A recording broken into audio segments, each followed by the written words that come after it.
Welcome back to the Malt Miller YouTube channel. I'm absolutely delighted today to be joined by Mike Benson from Crisp Malts, and today we are discussing all things malt.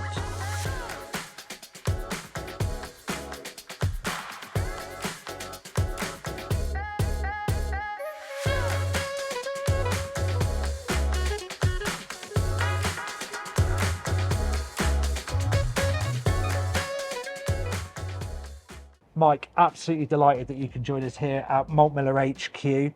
You've obviously joined Crisp with an absolute wealth of brewing experience. Can you just let us know a little bit where your career started and how you progressed to being where you are now at Crisp? Yeah, it's a pleasure to be here as well. Thank you very much for having me. I started brewing in 2002 at a brewery in Warrington called Burtonwood Brewery, which is around about 4 miles from where I live. I started as a lab technician, initially working in the lab on the high-speed bottling line. Sorry, can I just dial back a little bit? So you were university educated or Oh, straight no, straight from. So school? I did an engineering qualification at college, Yeah. and my dad made it quite clear he didn't want me to stay at home and go to university, so I started looking for a job straight away.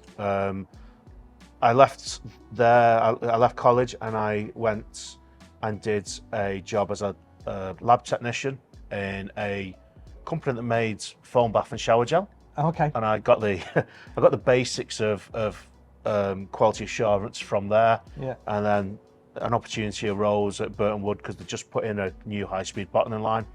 I took that opportunity, joined them, and just basically got my head down, worked hard, and was given opportunities to work my way through the company.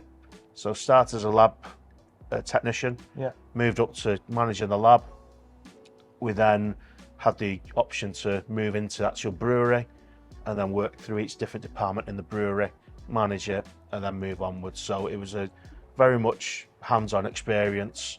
2008, I started doing my IBD diploma. Okay. Yeah. I passed that in 2011, and then I went down the Master Brewer route as well.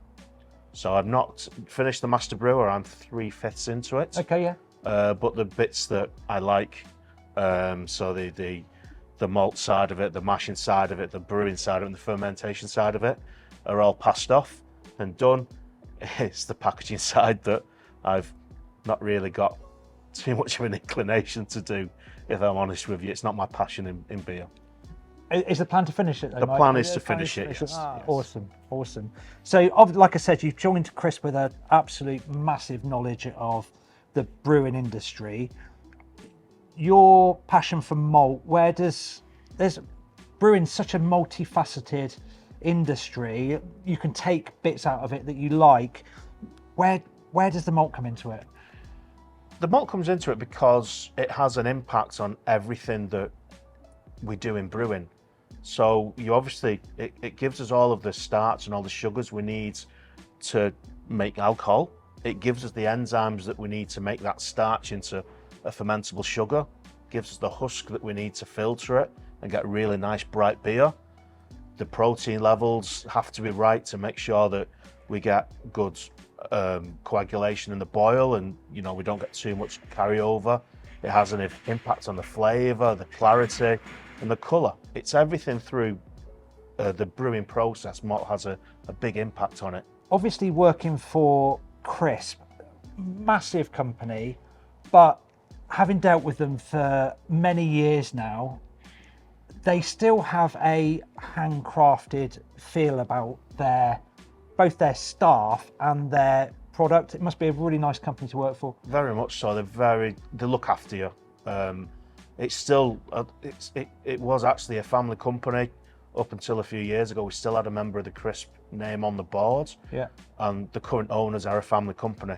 But the people that work there have worked there a very long time, and they're all maltsters or they're all brewers. They all have that trade and they know what the industry is about. And that's definitely passed through the way that we're dealt with, yeah, and the way that we deal with our customers as well. So Mike, your passion for malt really comes across, and for beer in general. What's your favourite beer style? I generally like beers that all the ingredients come together and work as one. So I like big stouts. I like the flavors that you get from the malts from that. I like lagers that, you know, you're getting some nice subtle flavors coming through, and the water's working with the malt, with the yeast, and a little bit of hop coming through. And for me, especially what I like is I like a really nice wheat beer. I'm a big fan of banana flavors. I love the smoothness, and I love how refreshing they are. And that moussey, rocky head. Exactly. Yeah. Well, actually, Mike, rather than just talking about it, why don't we actually get on and brew one? Oh, fantastic.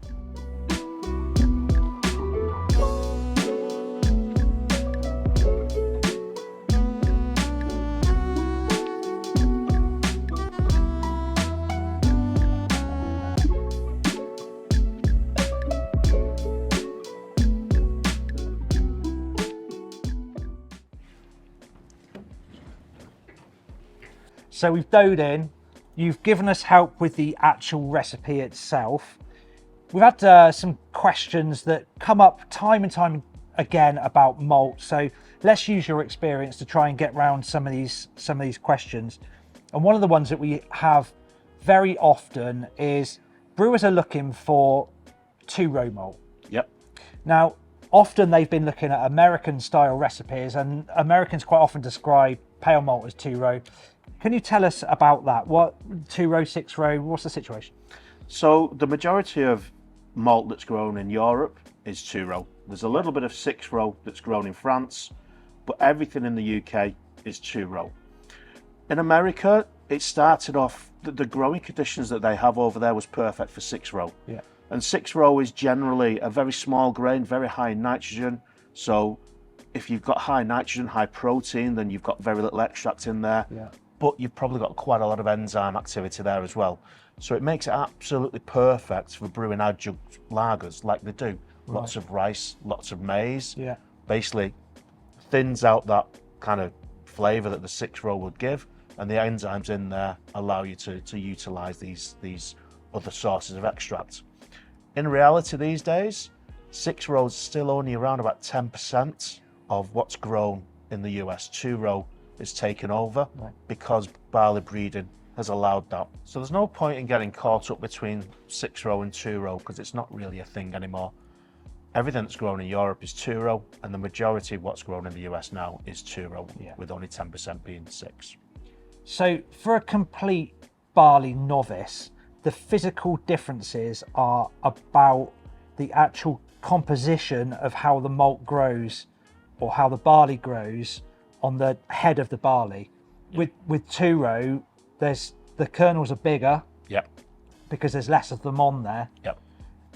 Which obviously goes on to mean that there's less husk within the barley itself. Exactly. So basically less husk, less nitrogen, more starch, more extract. We also see some confusion over barley varieties as well.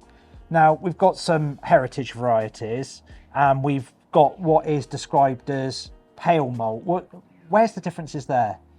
So the heritage varieties, you can have Hannah in there, you can have Chevalier, Marisotta, and even Golden Promise. They are heritage varieties. Marisotta, I think, was first bred in 1965. Yeah. So it's getting on. I think Golden Promise was a couple of years after that. So they're quite dated grains, but they bring something special to beer. They bring a flavour and they bring a body. They are really amazing to use. Modern varieties are not like that. They are basically bred for extract within the field, how much you can actually grow and get off the field, how well it malts, and then how much extract you get from the brewery. At no point on modern varieties does anybody think about flavour. Right. It's all about extract, extract, extract. That's it. Okay, so if you're using a pale malt, for example, if your recipe calls for a pale malt and you see something like Flagon variety or Planet variety, for example, it doesn't really matter which one of those that you're using. No. However, if a recipe actually specifically calls for one of the heritage varieties, perhaps a Marisotta, a Hannah, for example, that's going to make a difference to the end product. Exactly. So the modern varieties, the Flagons, the Planets, they're basically grown because they grow best in that area for that soil type and for that climate. Yeah. Flagon will not grow in some soils that Planet grows, so Right. the farmer's choosing that grain that's going to yield best for himself. Maris Otter, on the other hand, brings something different, nice bready flavours. You've got Hannah that brings an amazing smoothness and baked red flavours, and Chevalier brings this lovely maltiness and kind of marmalade flavours as well. The older varieties offer much more, but they're more expensive, they bring less extract, whereas the newer ones, they're basically just extract. At Crisp Malts, there's loads of different types of malt that you make. Does it matter what comes into the plant? Does certain malts get made into pale malts and Munich malts and Vienna malts, and do other barley varieties get made just into crystal malts, or how does that work? So we have forward contracts with all of our farmers, and we will take in a specific amount of what we've forward contracting. That will come into site, be dried down to 12%, so it's nice and fit for storage. And varieties will be kept differently, and we will blend those varieties around the nitrogen that comes in to make sure that the nitrogens are all similar. We don't want different bands of nitrogen because it's going to cause issues through the brewing process, through the malting process. Those varieties then will go through the malting process, and some may just end up as pale malts. So the malting process is quite simple, really. You wet it, you grow it, and you dry it. So when we're making pale malts, we wet it, we grow it, and we dry it down to about 3% moisture that generates a colour of around about 6. Extra pale malts won't put as much heat into it during the kilning stage, so the moisture levels will be a bit higher and the colour will be a bit lower. As we go into Vienna malts, Munich malts, they're still done on a standard kiln where we will just basically increase those temperatures higher, and that will generate a bit more reactions, colour reactions, and generate more flavour with it. We've also got the option then of making roasted material, which will be a standard pale malt that then goes into a drum roaster and basically heated to a higher temperature to create ambers, brown malts, chocolate malts, and black malts. And then we've got the option of crystal malts, where the green malt, so the bit where it's been been grown, we don't then kiln it. We send it straight into a roaster where we stew it. That crystallizes, that converts the starch and gelatinizes the starch, which then crystallizes and creates different brands of crystal malt, whether that be Caragold, Caramalt, or Crystal from 100 up to Crystal 400. Mike, I just want to relate some of what we've just spoken about into the actual beer that we're brewing today, which is going to be an almighty wheat beer. Can't wait for that. But the two malts that we're using are wheat malt and pale malt in this beer, and you've spoken about both nitrogen and protein, and actually in the beer that we're making, both of those are massively important. Yes. Can Can you just give us a light touch on the importance of both of those products? So protein or nitrogen in malt, it plays quite a big part in it. There's only so much room within a grain, and the grain can either make starch or it can make nitrogen. So the growing season and the conditions that it in plays a massive part on that. If the plant is stressed, then it's going to produce nitrogen. And if it's really happy, it's going to produce starch. If you've got a plant that's stressed, you're going to get high nitrogen levels and you're going to get reduced extract. It's also, when you get a high protein grain, it's also very densely packed together. So when we come to steep it or wet it in the maltings, what we're doing there is we're taking that moisture level up from 12% up to about 44. The tightly packed grain, if it's a high nitrogen, doesn't allow us to do that. Right. So if we don't get the moisture in, we're not going to be able to modify the grain enough, and it can then cause issues further downstream where you don't get your extracts anyway, you don't get your enzymes released, and you're not going to get beta-glucan breakdown. So it can cause quite a lot of problems, And essentially that's where the step mash comes into it. Yeah. A lot of the brewers in the continent in history had under-modified malt, high protein under-modified malt. So they need to do a step mash to finish the job that the maltster should be doing. And that was because the quality of the grain coming into the malting house wasn't good enough to start off with. Exactly. It was higher protein. So the brewers basically had to spend lots and lots of money on complex brewing solutions, when in the UK we've always had the highest quality of malted barley available. Yeah. So that's why we can just rely on nice simple brewing systems and produce beautiful cask beer. Let's think about our wheat beer. So we've got nice tall glass, cloudy wheat beer, a rocky, moosey head on top. What is it that's in that grain bill? The 50% malted wheat, the 50% malted barley. What is it in that grain bill that's creating both that rocky head and the nice, cloudy, full-bodied beer? It is around protein, this one. So we're using a fully modified Marisotto extra pale as the base malt. Yeah.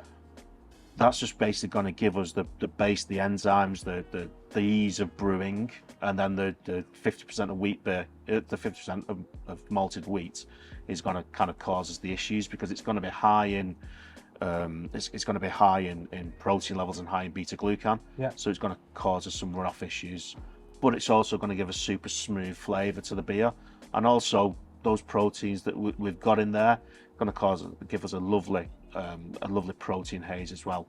But once the yeast has dropped out, still going to have some nice haze there that's just protein related. Obviously, head retention is to do with protein. It's all polypeptides, and by using the malted wheat that we are, that's going to allow a lot of those polypeptides to come through as well and generate that head. One of the things that I picked up at the malting seminar that you kindly put on a couple of weeks back was talking about boil overs in the kettle, and also if your fermenter's not quite big enough and you have overrunning beer out the fermenter, what can that cause? So every time you foam beer, you lose foam potential. So if you boiling over in the kettle, every time it boils up, you've lost some foam potential. If you then go into an FV and you've got it overflowing the top and you've got lovely head on there, you're generating foam and you lose foam potential. So it's really important to control that. In the kettle, it's quite easy to do with a little bit of hops. Hops will naturally suppress it. Fermenter, generally a little bit of anti-foam helps a lot. And although you'd think anti-foam would make it worse, it actually makes it a lot better. Mike, you've mentioned modified malt and under-modified malt there, and that's something that we've heard a fair bit about going back to our work that we did with Budvar with the decoction mashing, and that was a very big part of what they're doing there. Can you tell us actually what modified or under-modified means within the brewing process? Of course. So as we're germinating that grain, we're breaking down the starch protein matrix that within the grain.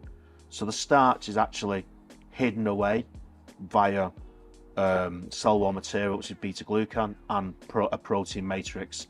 So if you think about it as though a fruit and nut chocolate bar, Yeah. we kind of want to melt away the chocolate to give us the fruit and the nuts. That's the starch. Okay.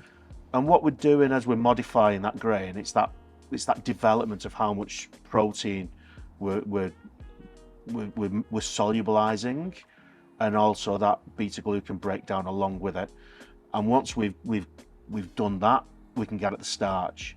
So a fully modified malt, the malt's highly friable, which means that it's easy to mill, and all the starch is available, and you're good to go. In an under-modified malt, you have to do that little bit more work. Yeah. So that's where the 45, 55 degree stand comes in, where you still got protease enzymes active that will break down protein, and you've got beta glucans active that will break down that extra beta glucan that's going to be there as a result. So basically, fully modifying the malt by the maltster is making the beer brewer's job much easier during the mash. 100%. Yeah. And you can over-modified malt as well. If you over-modified malt, then you're going to lose extract because the plant's using that extract then to try and be another plant. Yeah. And you also then at that point start to lose foam potential because those polypeptides have been broken down into free amino nitrogen. The same thing can happen if you step mash a fully modified malt, because you're then modifying that further. Right, okay. So it's not a case of, there's a lot of people think that a under-modified malt that goes through a step process is going to generate more foam potential, and it's not correct. You're still going to get the same amount of foam potential from a fully modified malt at 65 degrees C. So Mike, we get some customers asking for the malt spec sheets to go along with their malts. Actually, malt spec sheets, that's quite a complicated document. Can you give us some areas that we need to be looking out for, or some areas on those malt spec sheets that should interest a home brewer? Yeah, so malting barley is obviously a natural product, and the growing conditions and the temperatures we're malting it can have quite a big effect on what the final outcome is. So the malt C of A is a best guess from looking at certain attributes of how it's going to perform in the brewery. Yeah. So there's a lot of information on there, but there's a lot that you don't need to know about as well, because there's a lot of information that they just back other things up. Yeah. So the first thing to have a look for is the moisture. The moisture level is quite important because you don't want it to be too high, because it can cause some milling issues, and it can it can affect malt storage as well. And also it's a financial factor. So the more I guess malt, you're selling malt by weight. So exactly. So the higher the moisture, the lower the malt. Yeah. So that is a financial factor.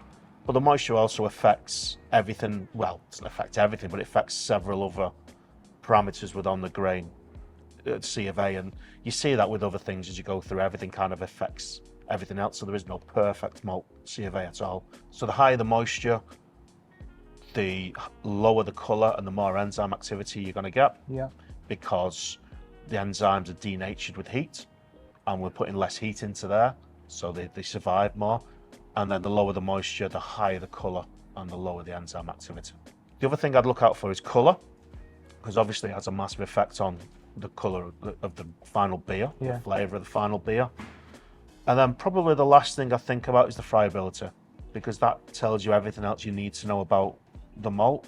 It's a really good indicator of how well modified it is. So it's how easily that grain is going to mill, and if it's a low friability, it indicates low modification, and if it's a high friability, it indicates really good modification. That also comes back down to moisture as well, because we found it here, various different grains have various different moisture levels. And we find with some of the malts, if they've got really quite a high moisture level, they don't actually crush through when they go through the mill. They more like squash, don't they? Yeah. You have to have a certain amount of dryness. Anything over 6%, you're probably going to get a few issues with, and it'll more, like you say, it won't actually bite as it goes through the mill. It'll kind of just mush up. Yeah. And that can then get stuck to the rollers and cause further issues. It actually leads on to the really dark malts, where obviously the moisture level is absolutely tiny in those, and they go through the mill and tend to explode. Yes.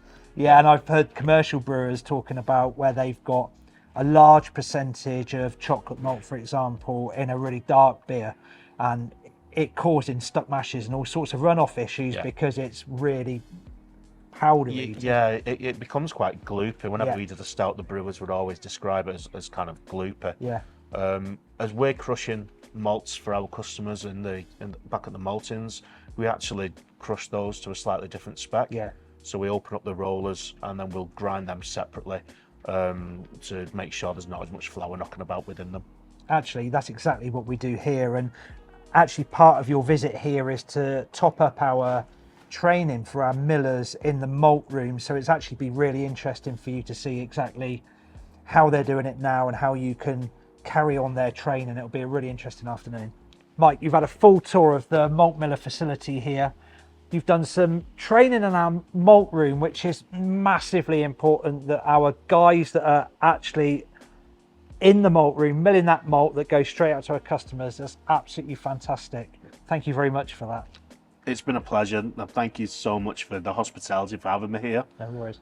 We've met many times, and to come round and see what you do in person, that see the passion that the blokes have got, it's fantastic. Thank you very much. As a customer, you know, I like to see this as well, and thank you very much for supplying these homebrewers crisp malts. No worries, it's absolutely fantastic. Plus, you've helped us create what's going to be an awesome wheat beer, and I can't wait to get it fermented out, get it packaged, and send you some. And hopefully we're going to get some weather that's going to be perfect for drinking it in. Nice, thank you very much. Thank you. Cheers. Cheers.